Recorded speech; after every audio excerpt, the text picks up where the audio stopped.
Assalamualaikum guys. Tara guys at samahan niyo ako. Ngayon ay pupunta tayo ng Toyota. Let's go guys.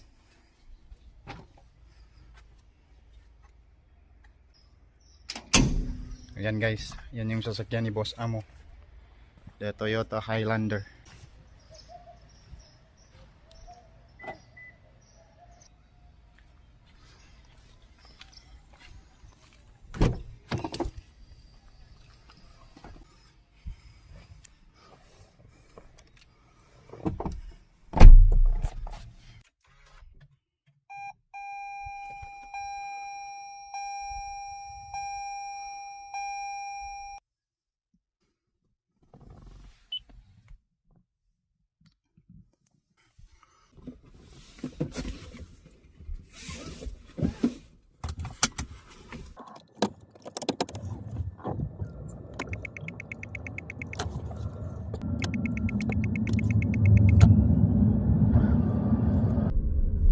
Bali itong sasakyan ni Boss Amo guys.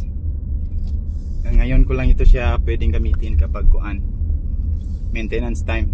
Kasi pag hindi bawal siya gamitin kasi sila lang ni Madam yung gumagamit nito. So every maintenance na tayo muna gagamit.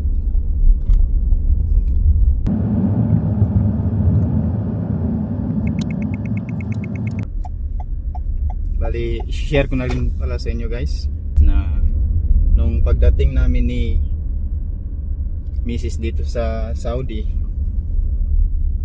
nung napansin ni Boss Amo na isa lang yung cellphone namin, binilhan niya ako. So ganun siya sa amin. Binilhan niya ako ng Samsung na A15. Bali ngayon guys is wala sila dito ngayon. Si Madam at si Boss Amo wala sila dito ngayon sa Al-Kubar. Si Boss Amo is nasa Jeddah at si Madam naman ay nasa Riyadh. Yan, iba-iba sila ng pinuntahan.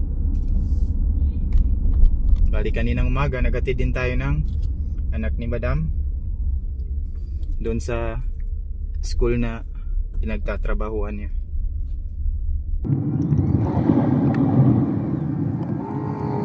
Itong sasakyan pala ni Boss Amo guys is Highlander na Toyota.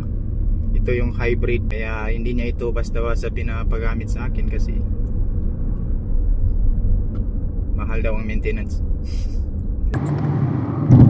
So ngayon tayo muna gagamit. Kasi sa Pinas guys wala tayong ganito. Motor lang yung meron sa atin. At saka yung bunggo ng ate ko, yun lang.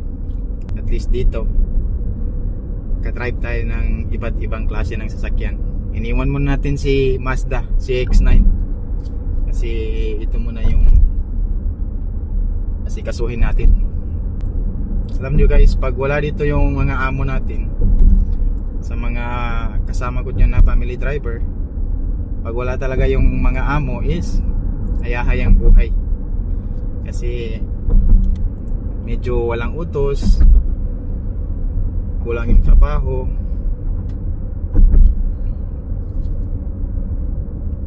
at mahaba yung oras natin para sa sarili natin at sa pamilya natin. At saka yung mga sasakyan pwede rin na hindi mo sila linisan kung hindi naman sobrang dumi. Kasi naman wala ring gagamit. Pag linisan mo siya habang wala ring gumagamit, nasa sayo na yon. Basta ganito na wala sila Madam at si Boss Amo, medyo makakapahinga tayo. Although hindi naman talaga makapagod yung trabaho, basta sanay ka na. Ang makapagod lang is yung utos-utusan ka ng paulit-ulit. Yun lang. Pero hindi naman palagi, minsan lang talaga. Kasi sa umaga, lalo na dito kila Boss Amo, konti lang kasi sila sa pamilya nila. Actually, yung anak ni Boss Amo is 4 lang. Yun lang yung anak ni Boss Amo, 4, 3 babae at 1 lalaki. Bali, yung 2 babae may asawa na. Yun yung nasa Al-Ahsa at saka yung nasa Riyadh. Na palagi tayong may tip. Bali, yung 2, yung 1 babae, yun yung hinatid ko dun sa school niya. Tapos yung lalaki, estudyante pa lang. Sabi ni Boss Amo, accountancy yung course niya. And then at the same time, habang nag-aaral si Sir Mohammed, nagtratrabaho siya dun sa contracting company ni Boss Amo. So may trabaho siya doon guys. Kasi hindi naman mahirap yung trabaho nila dun eh. Monitoring lang, tsaka visit sa company.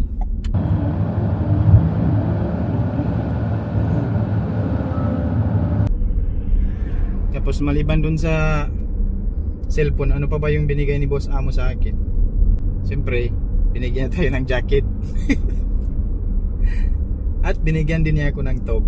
Yung tob niya, bali 2 yung nabigay niya sa akin na tob. Yung pang prayer namin sa mga Muslim. Tapos binigyan din niya ako ng jacket nung last winter. Kasi yung tip dito galing kay boss, minimal lang. Minsanan lang yung tip dyan kay boss. Once in a blue moon lang.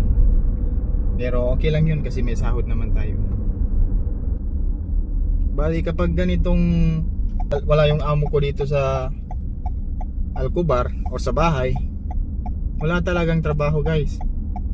After mo magtrapo nung sasakyan na isa, kasi yung isa lang yung ginalinisan ko kasi wala namang gumagamit nung itong sasakyan ni boss. Pag hindi naman siya sobrang dumi, siyempre hindi ko na siya nililinisan. So pagkagising ko ng umaga niyan, siyempre magsasala tayo. Yun yung pinaka-importante guys. Sa amin na mga Muslim, unahin natin yung sala. Gigising tayo ng maaga, alhamdulillah. Then after natin magsala, magkapi tayo. Yun yung kapi is life. Yun yung paborito ko guys, magkape. Dahil pag walang kape, hindi kumpleto yung buhay natin. Alhamdulillah. Share ko lang sa inyo guys. Bale yun, after natin magkape, minsan yung una kong ginagawa is in-off ko yung mga lights. And after that, ang ginagawa ko ay mag-start mag-trabaho. Punas-punas ng sasakyan, and then walisan yung mga dahon na nahulog.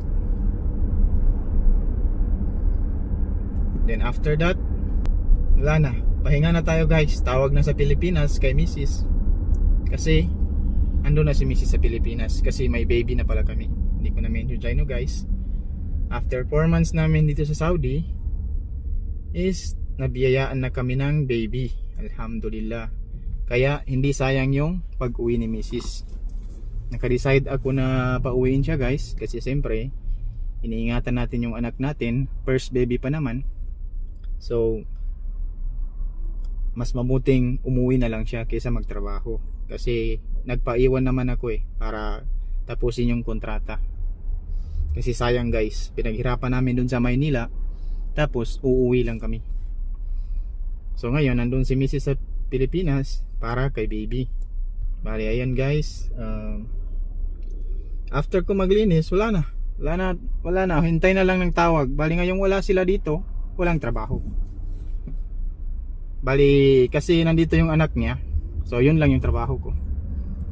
Sunduin ko yung anak niya mamaya before 2 PM. Bali nandito na tayo guys sa Toyota.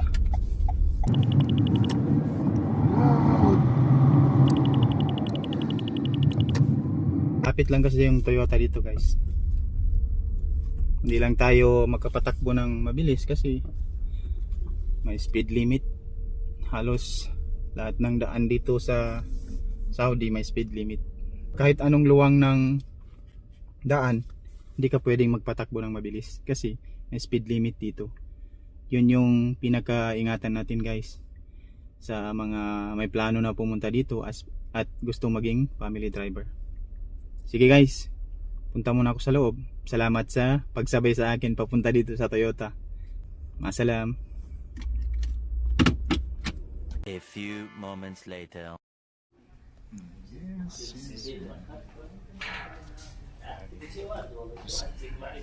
Dito tayo guys sa office number 7. Dito yung sabi ni boss na puntahan ko.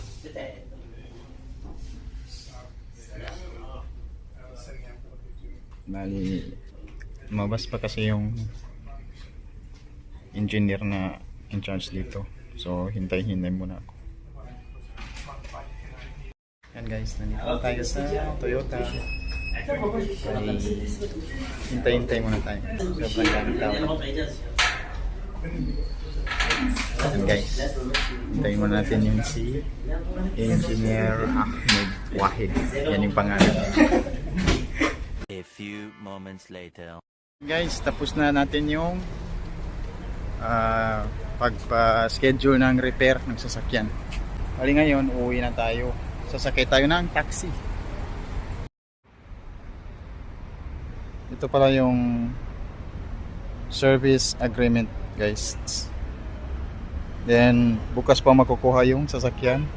Kaya, iiwan muna natin itong sasakyan ni Boss Amo dito para sa repair. Ngayon, sasakay tayo ng taxi.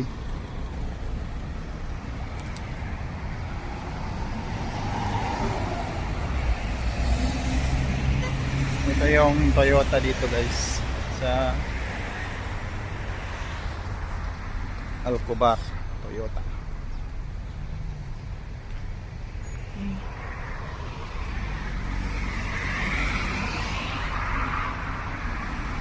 Toyota. Pero dito ito banda sa Dahran guys. Sa kabila niyan guys is sa Dahran Mall na. Bali ngayon, hihintay tayo ng taxi.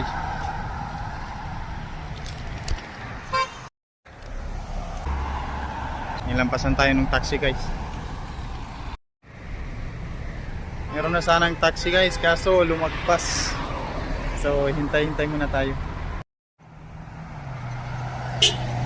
Assalamualaikum. Alhamdulillah, good.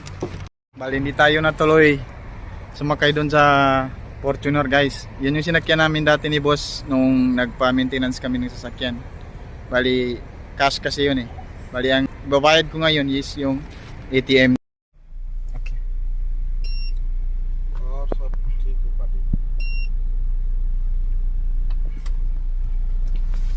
Yan guys, kakauwi ko lang galing dun sa paghatid ng sasakyan ni Boss Amo. Hanggang dito na lang muna guys. Masalam.